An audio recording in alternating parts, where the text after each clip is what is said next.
I'm Cory. And I'm Tymme. I moved out to California from the East Coast. I came to LA from Hawaii. The goal was to be a star. So I ended up in Hollywood. For 15 years, I warmed up crowds on American Idol, Dancing with the Stars, and even spent the last decade touring the world as a DJ.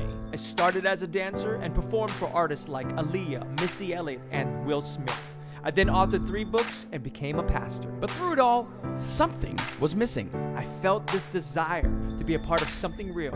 A movement that would change communities. To tell stories of strength built on people's passions. Driven by their courage and giving the world hope.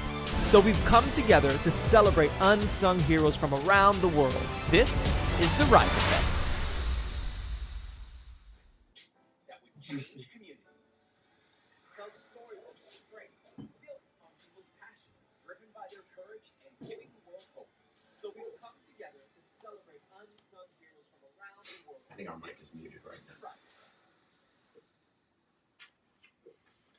All right, this is it. We are officially here.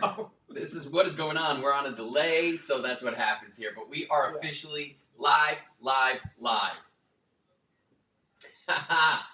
Oh my goodness. All right, so we are here live. We finally got it figured out. So we finally figured out how to get it done on YouTube. I'm going to turn on the volume here so at least we can see what's happening there. So welcome to the Rise Effect Live. Absolutely. This is our second live. But our first real live on YouTube. Yeah. We had some technical difficulties the first run around, so we didn't even get up. Now we're here, we're live, but we have to realize that there is a little bit of a delay, so, it's okay. It's what happens. It's not a problem. But we're going to be here. Yeah, absolutely. So, man, another month of episodes. Yeah. And so many great stories that we got to be a part of. Yeah. It was this month was Rise to Rescue, and for those of you who might be joining us for the first time, every month we like to give it a theme. Yes. We're going to rise to something because that's our goal is to continue to just, help lift this world and just let this rise happen. So that is the mission. Every month we give it a theme. This theme was Rise to Rescue, and we had 2 totally different stories. Yeah. It was amazing. I love that we had a chance to interview Zoe. Mm-hmm. Zoe International. They've been combating and fighting against human trafficking for quite some time. They are someone that you got introduced to on the missions field. Yeah. And so you had a chance to visit their hub, their main base where it all started. And I'm sure that was quite an experience. Seeing these kids who were rescued out of brothels, rescued out of abusive situations, out of trafficking. Yeah. And as young as you got to be around them. And what was that experience for you? It was intense. You know what? I was thinking about this week. I was thinking about that, thinking, okay, not only did we get to talk to Mike and Carol Hart, who are just ridiculous, and Monique and Dr. Jason, but Tara and I, it was actually my first mission trip. Like, I had never been on a missions trip, and I wasn't even sure I really was ready to do that. Tara was gung-ho for it, so I said, I'm just going to go to the meeting to make sure it's all safe, it's all legit, and I left that meeting, and I was like, done. Yeah. Like, not only am I showing up, but I'm bringing DJ gear, because, our church is a little unorthodox. We've got some, we kind of are in urban culture, and we got to bring that sauce. So we had to bring some of that Life 150 sauce to Thailand. So I was like, we're doing it. I'm a DJ. Tara was singing. It was all going down like that. And man, I'm gonna tell you right now, the second we showed up, we got there. It was late at night. Yeah. They have a worship room that all the kids were in, and they said the kids don't have school tomorrow, so they want to welcome you right now. Right. And we're like, oh my gosh, great. We were like, 22 hours of flying. We were all just busted up, and we're like, okay, we're gonna do it. So we walk into that room, and you would think, like, you would think it was Bruno Mars, or just they were screaming at the top of their lungs for us. It was an experience like I've never had before in my life. Just these kids, just so joyful. And when you start to hear their stories, we spent, the next 10 days there, hearing their stories Yeah. about like literally these kids were in cages, like cages. Like if you go to like Petco and you see where a dog kennel or kids were kept in that. I mean, it's just it's so inhumane. When you do an episode like Rise to Rescue and you do an episode on human trafficking, you're just really talking about things, and it's just words. You're talking about a subject, but it's just the surface. Yeah. Compared to actually seeing kids that are, in cages, like you said, or kids that are captured, kids that are handcuffed to a bed, like to see those kind of graphic details. And to consider that this is really going on, where we're just telling a story that human trafficking exists. Here's what Zoe's doing about it. We would love for you to get involved. That's kind of like, how the sequence of the Rise Effect whenever we do an episode. But and it's hard to imagine. It's hard to just go there in your mind. Nobody wants to go there. Their thoughts. Yeah. Right. To consider what these kids have gone through, because you get to see them in their rehabilitation stage. Yeah. Right. Yeah. And so you didn't know that. I mean, their history. But that's more like an outline. You're not really experiencing it the way they did. No. And honestly, I'll tell you, there was there's so many stories, but one story about this little girl that was rescued, and she was rescued as an infant. Yeah. And what a lot of times what they'll do in the begging trade, and what they'll do is they will take these kids and make these kids pair them up with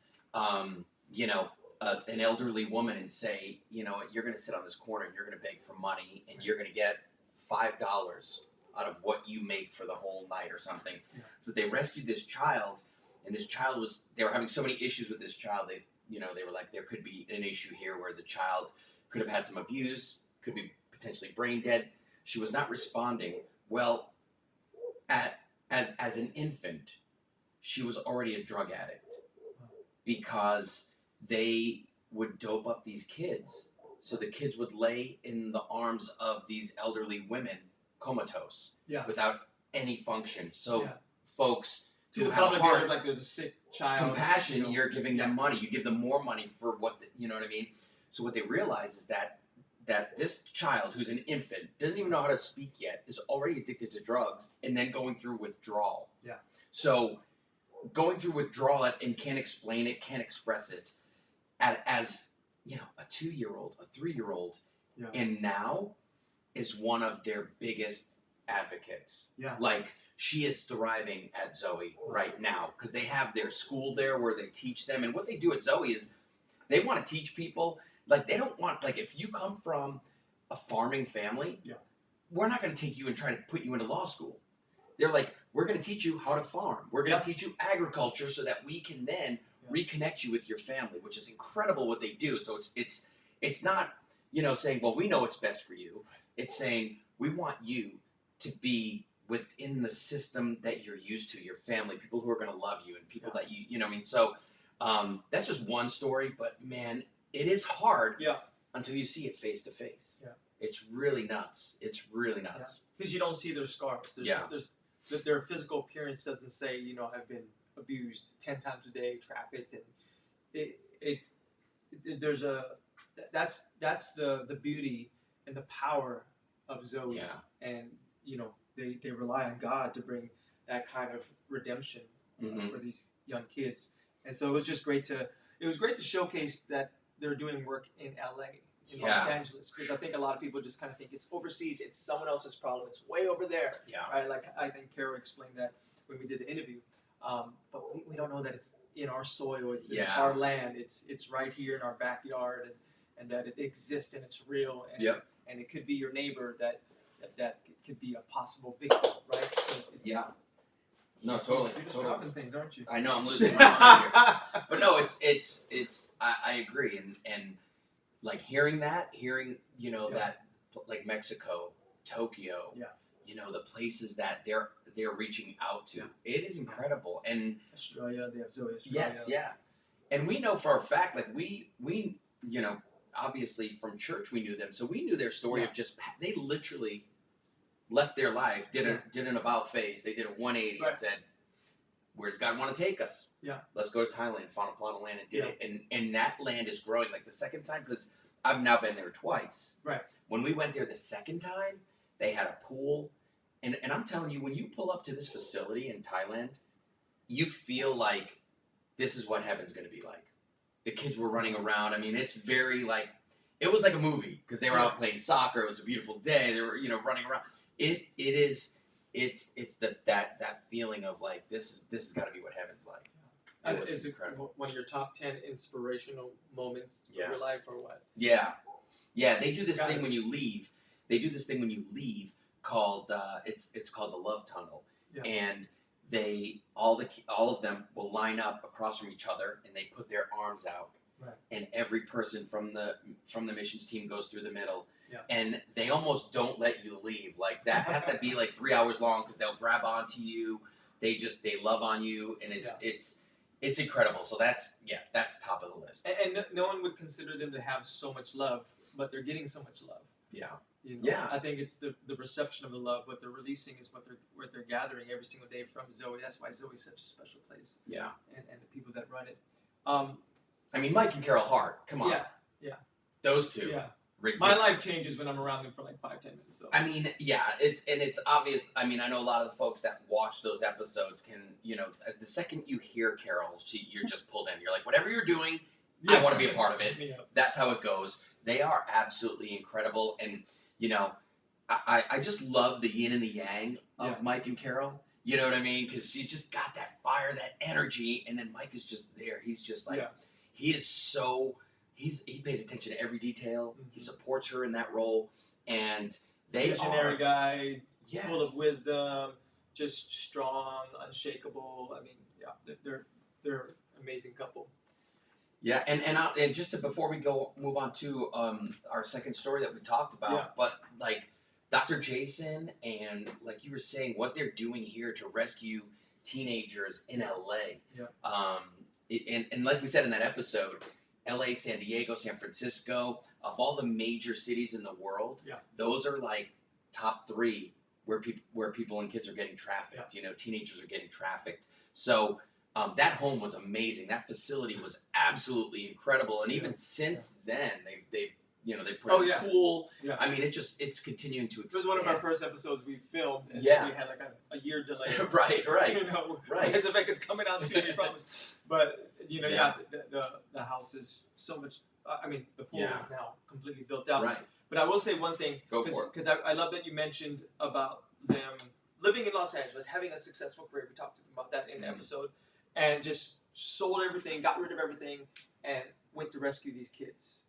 And I thought about this minister who was talking about human trafficking probably like 10 years ago, when my eyes finally got awakened to this topic.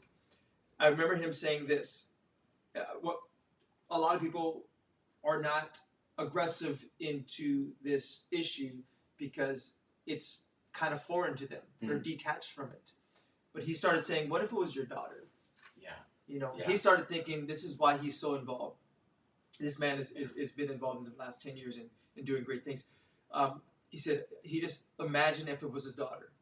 And if it was his daughter, he would sell everything. Right? The cost would mean nothing.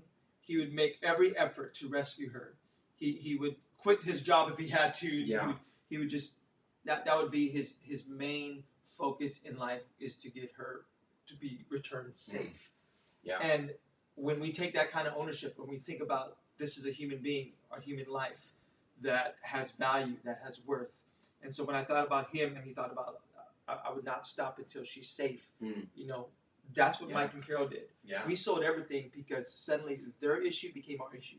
We took it personal. We see them as our sons and daughters, and they haven't even met these kids. Right? Yeah. Or they think they did one trip over there before but that's how they saw it. And so a lot of people we just don't have that compassion connection yet, because we don't take it personal or that level of ownership, because it's not a face, it's a number. Hey, 30 million people are trafficked, and until you know the actual names of the people, it becomes more personal, and now we want to get involved. So rescuing is important for us, that the subject rise to rescue. But I don't think we'll ever rise if it's always kind of something at a distance until it becomes really personal to ourselves. Yeah.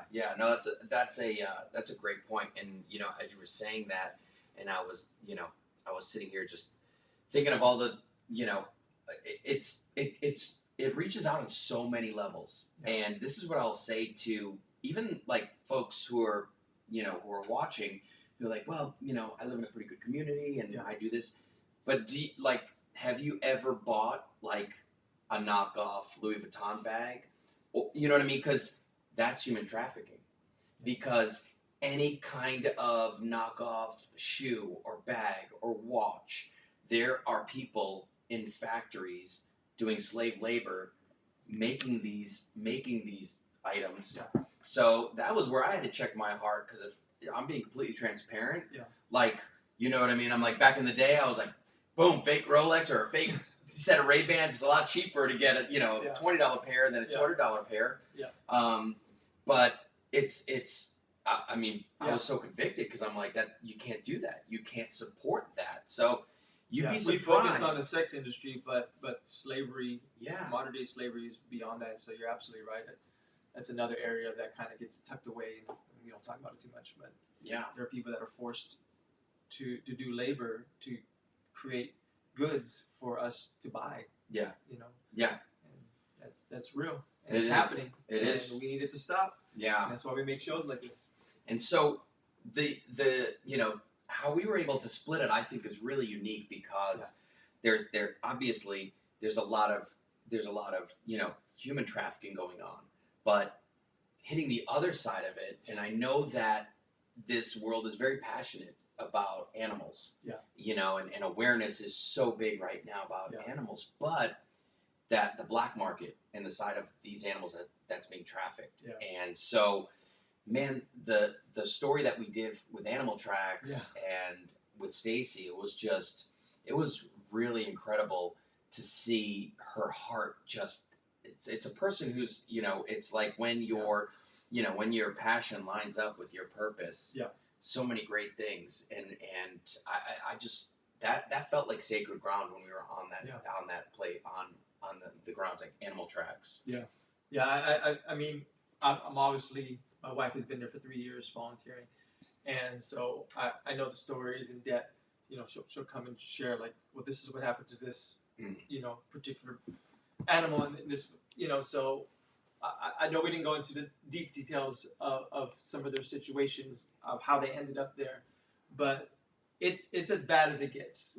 Right. And we got to show, because the Rise Effect, we want to inspire people. We got to show these animals in a healthy environment, living their best life, thriving now, because they're now safe. They're now in a place that is giving them the attention and love and nurturing them, which was the complete opposite beforehand.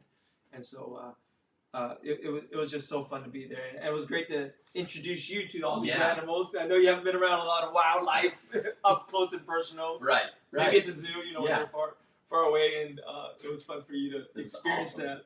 So you didn't get to do what volunteers actually do. You just got to go in there, pet them.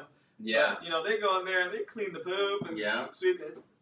We have to bring you in another time. And I'm ready to get dirty, man. I'm ready. Just keep me away from the emus. Those emus are freaky, man. They scared me. I was like, Jurassic emus. Oh gosh, but you know what? And it's funny, because I was around people that were watching that episode for the first time, and it was interesting, because they're like, oh my gosh, I want one of those as a pet, and I was like, that's exactly what they're trying to stop. I'm like, that is why Animal Tracks exists.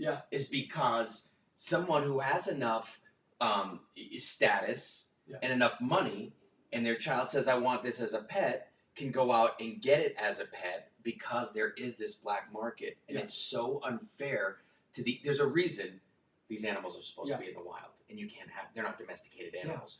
Once you bring an animal like that, once you bring a wolf into your home and you raise it as a dog, and you basically start to domesticate an animal that's not meant to be domesticated, and then its natural instincts kick in, and then everyone turns against this animal for being what this animal's supposed to be. And when we talked about it, a lot of these animals, they will end up being euthanized because communities, environment doesn't want them around. So what's the best thing? Just put them down. Right. But it affects our entire world. It affects our environment. It affects the air we breathe, the food we eat.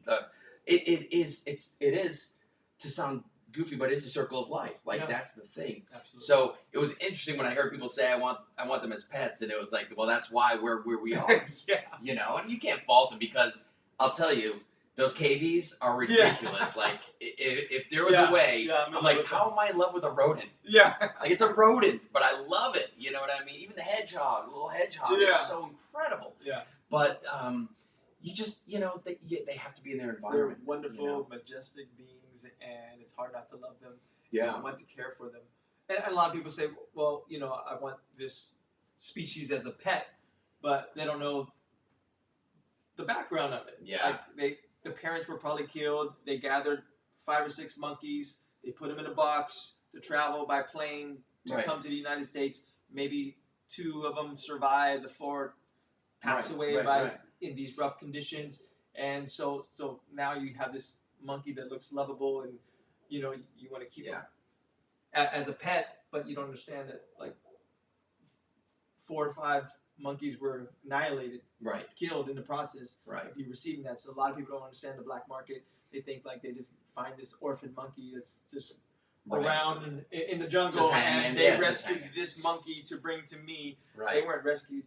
There was savage moves that were made, and it's brutal, and it's beastly, and it's I almost said inhumane. But it's just wrong. It's just wrong. You just can't. You don't treat animals or people like that. Absolutely. And I think that is and the call to action for Stacy is that because of what was supposed to be built on that land and now what is not being built on that land is there's a zoning issue that has come up. So they're at the point where they may be forced to shut it down. And if they shut it down, then those 70 plus species of animals are gonna either be shut down themselves or I don't know how they could be relocated and still be safe. So that is most of the time huge. That's not the case. So that's why they can't afford to shut down. No. So for the viewers, and if you have passion for animals, if you have a passion for that, Animal Tracks is a spot. And we, I know we put the information in the episodes, but we have all of it on our website too, and on our website, which is riseeffect.tv. You can go there, and it's animaltracksinc.org. Yes, animaltracksinc.org if you want to donate there, and I think it's gozoe.org, or is it gozoe.com? Interesting. We'll figure. I think it's org. I think it's org as well. But you can go to our charity page. But we do riseeffect.tv. Yes. And just one click will take you directly to their website. Yeah, and hopefully, just this is the point of what we're trying to do is just shine a light, be a mouthpiece for these organizations who who need support. They need donations. They need your help, and they've already started their rise. So you can be a part of that rise, and also to inspire you. If there's something there's a calling that you have that you feel like I've always wanted to do this. Well, you've got a couple that had no idea, woke up one day and said, we're selling everything, we're moving to Thailand. And now they're opening up facilities in Japan, Australia, Mexico, LA. So you could do it. Yeah. You can be a part of what someone has already created. That's what my wife and I have been doing for the last 12 years.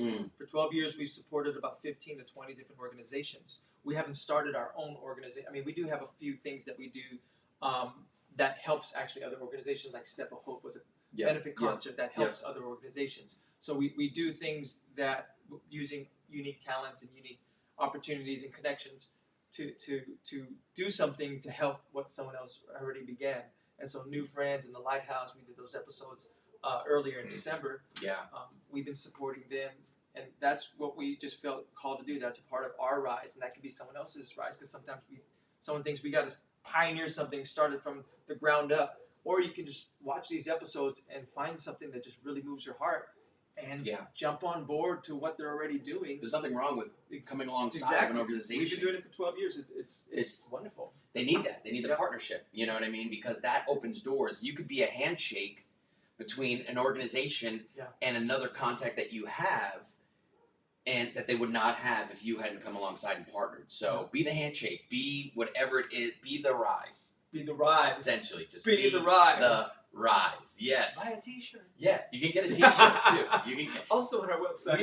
We're gonna start cranking out merch. That's what we're gonna do. We right. are gonna crank out the T-shirts. This is a new T-shirt, which is our slogan, "Be the Rise," because we want every household to start saying that. Yeah. We just want people to know that, hear that, and be a part of that. So we've got Do Good Things. You've got your Rise Effect, newly branded short. That's right. Short stories, big impact. Yeah. So all of that to say that I think we're going to wrap up this live. Thank you guys for hanging out with us. But we've got an exciting month ahead in February. So we will have our teaser, which, this I guess is our teaser, but we can't tell you what our theme is because that's next Tuesday. We will reveal our theme for February. So 2 new episodes. 2 new episodes in February. Yeah, we're excited. These are going to be great episodes. And honestly, I feel this is a topic that needs to be covered. Yeah. So I'm excited for what we're going to cover in February. So we'll release the February theme next Tuesday. Then we've got a couple episodes. We'll do a live at the end of the month. It's kind of that's kind of our whole formula. Yeah. Is a theme release, episodes, and a live. But hey, if you know anybody, they can go to our page. They can log onto the website, theriseeffect.tv. If you know anybody who's doing something incredible, that's making a move, that's making a rise in your community, in your circles, definitely reach out to us because, you know what? We're always looking for new stories, looking for new people, looking for new ways to just put a rise out there in the community. So definitely reach out. And again, reach out if any of these episodes have spoken out to you. Share them, pass them along, because the more you watch, the more you give that thumbs up and you subscribe and you hit the bell. I know people say that all the time. They're like, smash the like, hit the bell. But honestly, it does help because it jumps up the algorithm on YouTube and it helps us be recognized by other communities who then can get the word out there. So if you can't make a donation or you can't sponsor one of these organizations, you can share the link to their episode, which will then get more viewership, which eventually will hopefully lead to donations, because we want to be able to hook these organizations up. That's our goal. That's our purpose. So any closing thoughts from what we did this month? Anything you want to leave these people with? Anything that's burning on your mind that you want to say to the folks who are watching before we sign off? I think the episodes that we shared really cover those topics pretty clearly, and it shares the heart of the people and gives people an opportunity to understand the work that they're doing. And we just appreciate everyone's support, everyone that watches, everyone that has been with us from the beginning. And we're just doing it to serve our community, to serve the world, to serve these organizations, to give a spotlight to these people that are doing great things, because we want you to be inspired. We believe that when you're inspired and your life is thriving in that inspirational momentum, you inspire others around you. And the Rise Effect is similar to a ripple effect. Right. We want to make waves. Right. We want to make moves. We want to make some noise. That's it. I know that's you. That's you. That's your thing. It's all that's good. your slogan. It all works. But I think as we just continue to do this, because it's easy to get off track. It's easy for us to just kind of pay attention to inflation and all the negative reports and all the negative news and all the things that the political uproars and forget that we're here to bring a bright light, to bring positivity, to bring the heart of God, to share what we believe is the good works that we're created to do. And so we just ask that people just continue to be with us and walk with us through this entire journey. Let's do it. Appreciate that. Let's do it. I will say one thing that I was talking about this morning, and was in what I read, what I've been reading. But passion trumps talent. Passion trumps talent. So if you think you don't have the talent to start an organization, or you don't have the talent to get a group together to go fight for this cause or that cause, passion trumps talent. Yeah. Just remember that. And as long as you're passionate about it, you take that first step, God will meet you there. So you can meet us here next Tuesday. We'll do it all again. And we'll reveal February's theme. Have an amazing week. We will see you back here next Tuesday, 5 Pacific, 8 Eastern. Brand new theme, brand new month. We love you guys. Don't forget, be the rise. Be the rise.